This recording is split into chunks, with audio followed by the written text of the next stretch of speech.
Salve, salve pra geral, meu nome é Guilherme, pra quem não me conhece, meu vulgo é ZG MC, vulgo Zóio de Gato, satisfação total. Eu sou MC, produtor musical, designer gráfico, entre outras funções aí, mas atualmente eu ando mais produzindo músicas pra mim e para os meus clientes e desenvolvendo shows também pelas casas aí do Vale do Aço. Sou de Coronel Fabriciano, diretamente do Caladinho do Meio, para as ruas do Vale do Aço e do mundo. Eu nasci lá mesmo, no Caladinho do Meio. Não, na verdade eu nasci no hospital, né? Mas aí sempre morei na mesma casa, no Caladinho do Meio, na Rua 8, a rua sem saída. E até hoje eu moro lá, inclusive. E a minha maior lembrança, eu tenho ela todos os dias, na verdade, que é a minha criação lá, é a minha vivência lá, as coisas que eu aprendi na rua, tá ligado? Eu, desde sempre, tive muito contato com muitas coisas, até por ser uma área periférica, então já pude ver bastante coisa. Conheci muita gente, já vi muita gente indo, muita gente chegando. E as minhas maiores lembranças são das brincadeiras que eu fazia na rua mesmo. E a rua lá, por ser sem saída, ela tem pouco movimento, é muito pouco movimentada. Só da galera que mora lá. Então a gente podia brincar à vontade, andava pela vizinhança afora, tinha um córrego lá no final, brincava lá, tinha pé de fruta. Minhas maiores lembranças e melhores são essas. A música na minha vida, ela sempre foi presente, digamos assim.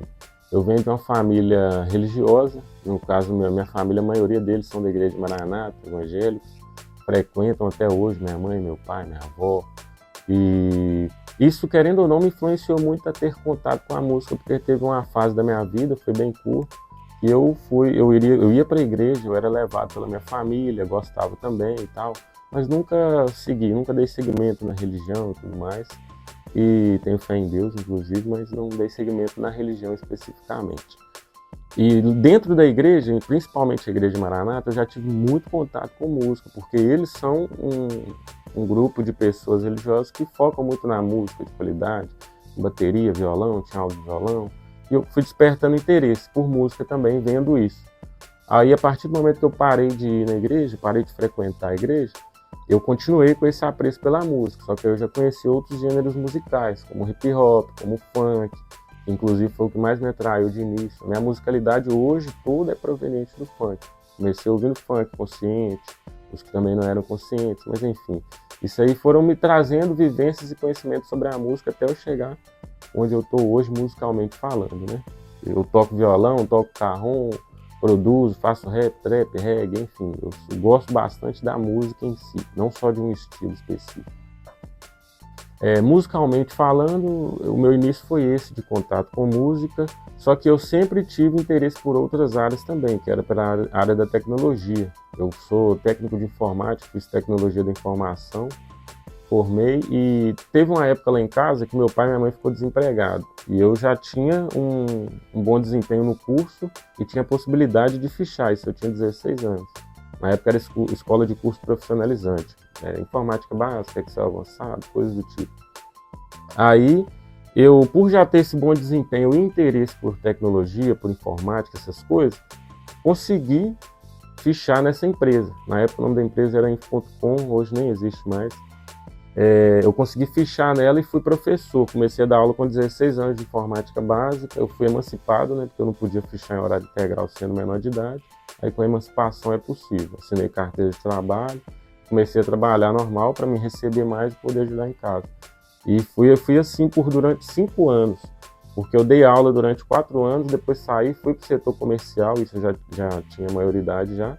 Só que durante todo esse período em que eu trabalhava com informática e dava aula, nos intervalos, eu usava o computador da escola para eu poder estudar produção musical, porque eu já participava de batalha de rap, isso desde os meus 16 anos que eu participo de batalha de rap. Aí desde então eu não parei, eu continuei e estou até hoje participando, só que com menos frequência. Hoje meu foco está mais na música. E esse interesse meu pela tecnologia e tudo mais me fez despertar o interesse pela produção musical. Tudo que eu aprendi na minha vida sempre foi direcionado à música, que eu sempre gostei, sempre tive vontade. Só que eu comecei a entender como trabalho mesmo depois que eu comecei a trabalhar nessa escola também. Então, digamos que com 16 anos que eu enxerguei a música como trampo e que é o que eu queria fazer para monetizar, para trazer coisas melhores para minha vida, resumidamente.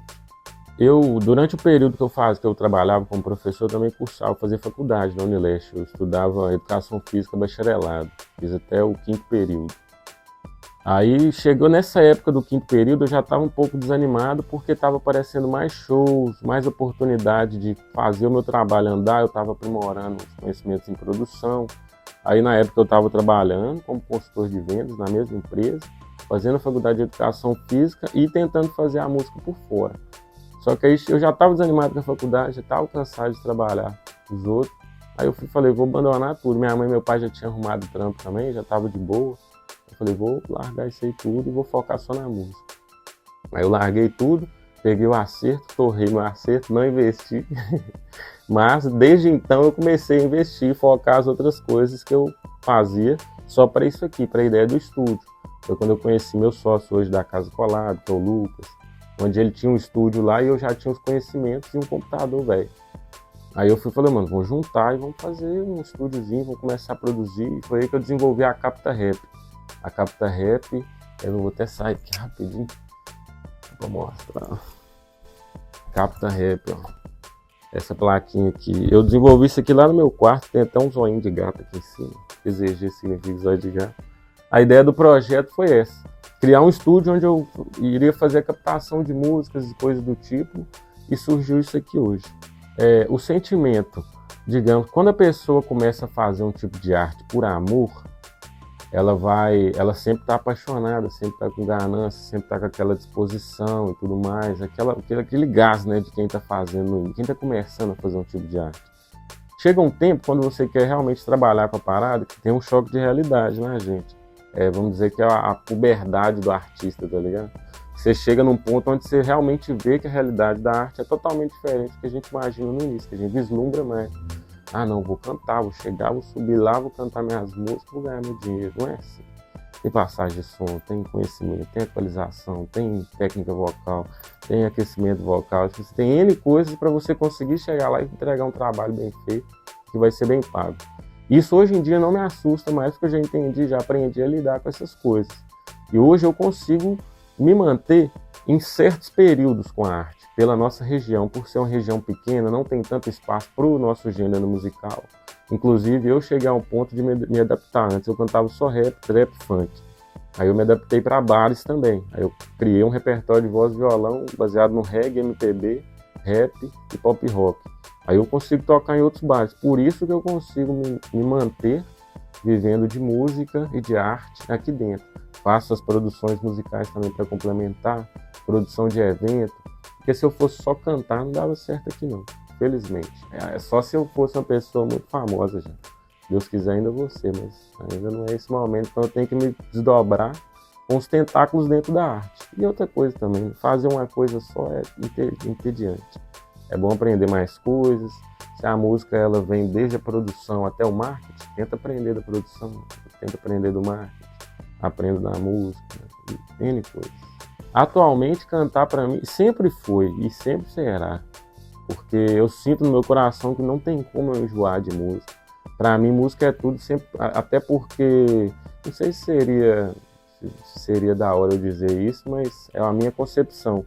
Eu, particularmente, eu nunca fiz nada de psicólogo, psiquiatra, nunca procurei esse tipo de coisa para tratar os meus sentimentos, minhas sensações. Não que não seja necessário. Mas por que eu falo isso? Porque a música sempre foi minha terapia. Quando eu estava muito estressado, eu ia escrever. Eu conseguia descarregar minha raiva toda ali no que eu estava escrevendo e transformar em uma coisa boa, que era uma música. Que me trazia felicidade quando eu ouvia, mesmo tendo sido escrita por um sentimento ruim, digamos assim. Então, para mim, sempre foi essa ideia terapêutica da música. Eu não consigo não ter emoção, não sentir essa emoção quando eu estou vendo alguém também usando essa forma essa válvula de escape que é a arte, que é a música, que é um menino chegando aqui com aquela mesma sensação que eu tinha de que se eu fizesse uma música eu ia estourar, ia só lançar a música. Não, isso é bom. Enche o coração, enche o olhar, você vê que a pessoa está querendo fazer aquilo, está gostando daquilo, está se sentindo familiarizado. E isso é bom para mim também, porque isso mantém a minha chama acesa. Porque se for só eu mesmo, se eu ficar só eu, meu cérebro aqui, dificilmente eu vou ter o mesmo gás sempre. Vai chegar uma hora que eu vou estar saturado, né? Porque fica monótono. Tudo que a gente faz demais, uma hora a gente enjoa. O mal do ser humano, insatisfeito. Então eu vejo um garoto aqui produzindo, mais novo, com uma mentalidade mais nova. Isso aí pra mim É igual colocar o celular na tomada para carregar. Obviamente, eu sempre enxerguei também a crescente que o rap veio tendo na época que tinha Poetas no Topo, que começou a ter ascensão de Djonga, artistas do tipo. Até na nossa região mesmo, teve vários grupos que movimentaram muito a cena. Bonde do Remédio, na época os caras faziam muito show, aqui Sabotando Raciocínio. A galera sempre fomentou para a cena ir aumentando e abrindo espaços. Só que qual que era o problema da nossa região? A região ela é pequena, a nossa região não é muito grande, comparando com São Paulo, com Belo Horizonte, com Rio de Janeiro. Ou seja, se 100% da nossa população, 10% aqui que curte trap, que curte rap, não vai encher uma Uzipa da vida. Se for encher, vai encher, mas com outras pessoas que às vezes não conhecem o gênero ou que vão por causa de um artista específico. A possibilidade de encher é menor do que numa capital, que a população é 10 vezes maior. Então isso aí manda muito, porque um bairro lá de São Paulo tem, sei lá, 100 mil pessoas a mais que um bairro daqui. Vamos pôr um exemplo assim, bem fora da realidade, mas digamos que seja aproximado isso. E hoje em dia a nossa região está aumentando muito. Isso eu falo até por mim mesmo, que eu estou cantando direto em alguns casos de show, Mansão, Casa de Vidro, Meet House, eu toquei esses dias, fizemos um evento aqui também, enfim. Nós estamos conseguindo o espaço, mas o espaço ele nunca aparece para o nosso estilo, é nós que temos que nos adaptar para entrar e fazer a parada acontecer, entendeu? Porque quando a gente consegue adaptar o show para um formato que vai atrair público, aí vai ser bom para casa, então eles vão fazer. Se eles fizerem for lucrativo, ele vai ter mais espaço, a outra casa vai vir, vai querer fazer também. E isso está acontecendo. E somando forças de todos os artistas que estão apresentando aí, DJ que está tocando em várias festas, a geração que está mudando também, porque a gente sabe que a geração do trap, principalmente, é uma geração muito mais nova, em questão de faixa etária. Aí os meninos que tinham 16 no começo do trap, agora está com 18, vai fazer 19, vai fazer 20. E isso vai possibilitando eles irem aos lugares que tem isso, e procurar lugares que tem isso. E aumentando essa demanda de gente querendo, vai aumentar de gente fazendo. Então está crescendo, vai chegar um ponto que a nossa região vai ficar forte nesse estilo, sem sombra de dúvidas, porque pela internet a gente vê, né? Igual no mundo mesmo, no Brasil, a gente vê que é uma crescente absurda. Está sobrepondo aí grandes artistas de outros gêneros, né, que não estão deixando de ser bons, mas os tempos estão mudando, né? Se adaptando. Eu sempre fui aquela pessoa que teve dificuldade de receber elogio, tá ligado? Mas eu consigo perceber todas as coisas que eu estou fazendo, que eu estou construindo, até porque eu realmente faço focado em que isso aconteça. Eu vou fazer um show, por exemplo, na Mansão, eu sempre dou ideia em algum artista iniciante, chamo ele para fazer uma participação, para ele pegar uma noção.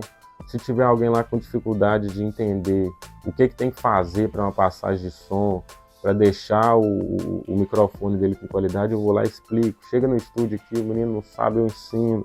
Assim, eu sei das coisas que eu faço e gosto dessas coisas que eu faço também, vou continuar fazendo. Até porque a cultura, a nossa arte, ela é uma construção. Eu não estaria cantando isso aqui se os 10 MCs antepassados aí não tivesse feito o corre deles.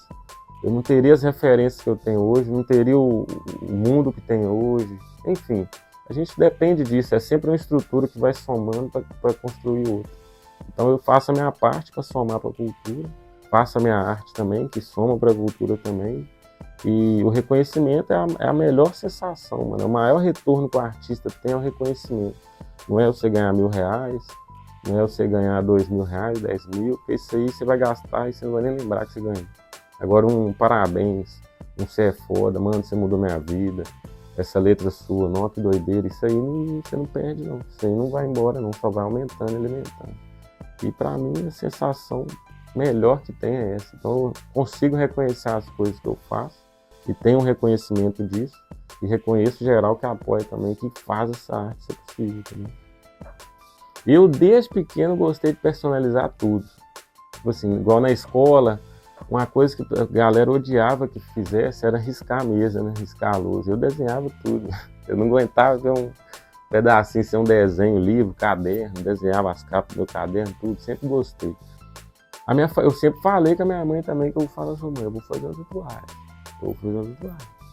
Ela, não, mexe com isso não, tá? Eu vou pôr brinco. Eu coloquei um brinco, eu tinha, eu acho que 14 anos. Minha mãe me levou na farmácia e deixou pôr brinco, os brincos nas duas orelhas. Aí começou, e eu sempre quis fazer tatuagem, tatuagem de chiclete, já colava no braço. Tava doido querendo ter um desenho. Só que era muito mal visto, né? Tatuagem sempre, até hoje ainda é muito mal visto.